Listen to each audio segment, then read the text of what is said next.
Hi guys, welcome or welcome back. Thanks so much for joining me. Today we are going to cover how to calm down bright things in the back of pictures.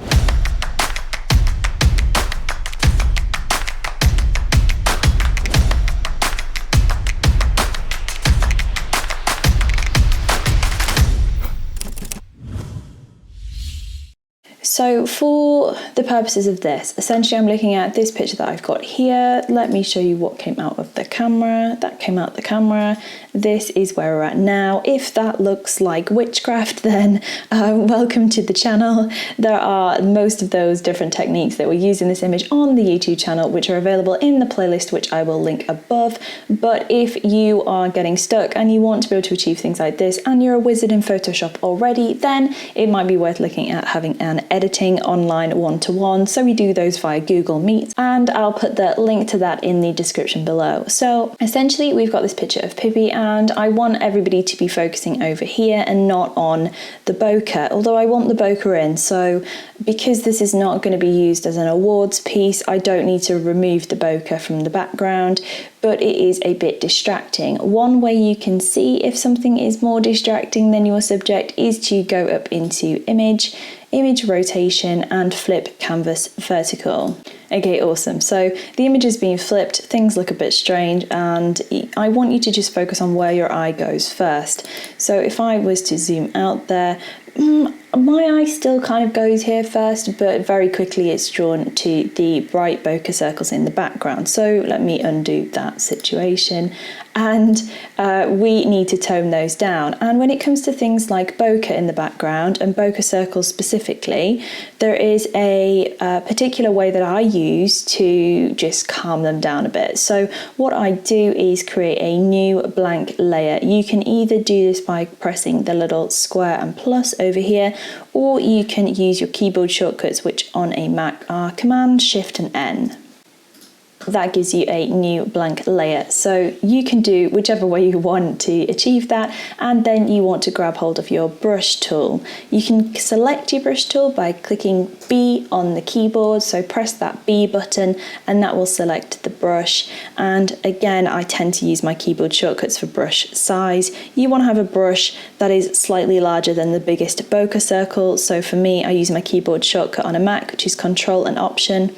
On a Windows, I would guess it's Control and Alt, but I'm not too sure. So press down those two keys together, click and then pull up for softer, down for harder, right for bigger and left for smaller. So I want slightly larger than the bokeh circle, a nice soft brush.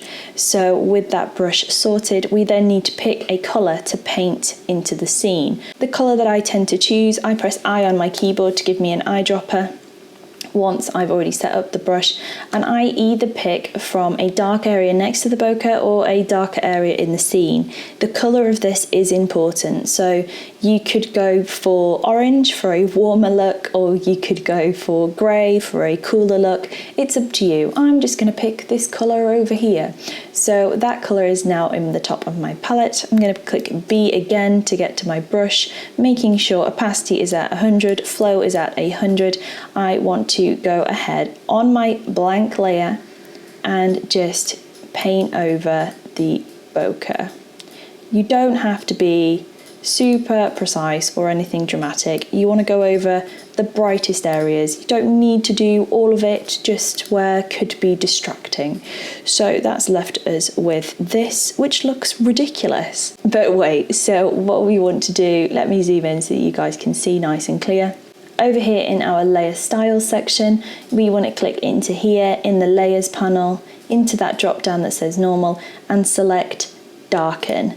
Again, looks ridiculous, but don't worry, because then you grab your opacity, bring it down to about 50% or so. Doesn't have to be completely accurate, just wherever you want it to be. And you want to just fine tune that to a point where it looks like you've toned it down, but not killed it off completely. So let me zoom right back out here and play with some options. Maybe slightly less for me on this particular image. and I'm quite happy with that. So now when I zoom out and look at this image, my eye does go straight to her first. There is no risk of me being pulled up towards that section. If you find that the edges of your bokeh are a bit muddy now and you don't like that, then you can always add a mask to that layer that you've just made. And again, going onto a brush, we should be on black and white. If you're not, press D on your keyboard, switches it back to black and white. And then you want to go in with a soft brush, maybe 50% opacity in the opposite colour to the mask, so black. And you just want to go and remove it from the outside, anywhere where you think that's actually a bit heavy. If you wanted to, you could also bring back some of the lighter bokeh if you felt it was being too constrained. And so just like that, you have successfully calmed down the light bokeh. So I've done this tool anyway. This is here, it's the exact same thing. I've gone with a warmer colour, slightly warmer colour there. So let me put that onto normal so that you can see. So I've gone with this kind of warm, browny beigey colour over here, and it was on at 40% opacity, so I'm going to put that at 40, and then it was on darken again, which just catches anything lighter than the colour that is part of that layer. And for me, that was right for this particular image. So the general before and after with that done leaves us with here. And if we were to switcheroo this back to upside down, we would end up with this, where your eye goes here first, mainly because of the compositional cues, and then you look up there second. So it's always kind of the least drawing thing. The most drawing thing is always the subject. So this is another image that's had the same principle applied to it. So I'm going to turn off a couple of extra layers there because this was a composite. So within this group that's over here, one of the layers is actually taking care of those two very bright spots of bokeh, one up here and one over here. So let me just turn those on and off again. You could, if you wanted to, push that up a little bit higher to mute them off even more, and the effect obviously that does is quite extreme, but that kind of matches them in with the colour of the other bokeh circles within the scene. So this is a technique that I tend to use quite a lot, especially if there is background bokeh in the situation, and it produces a really nice result. So for me, it's a winner, and I just thought I should share it with you guys because sometimes it can be very useful. Use with caution, use with care, and tend to, if you possibly can, use on images where the bokeh circles in the background are actually quite large rather than tiny little bokeh circles all over the shot, because you will notice the difference when you use them on something like that. If you have any questions about this, please do drop them in the comment section below. I really appreciate audience participation. If you haven't already, please do come join me on Instagram because, you know, that's brilliant, and I would like to see you on Instagram, where you will see all of these pictures anyway, because they've probably already been posted by now. If you haven't already, please do press the subscribe button and click the bell icon. The bell icon will help you out because it gives you a notification every single time I upload a video. I upload every week, and sometimes more than that if I feel like it. I'll see you all again very, very soon.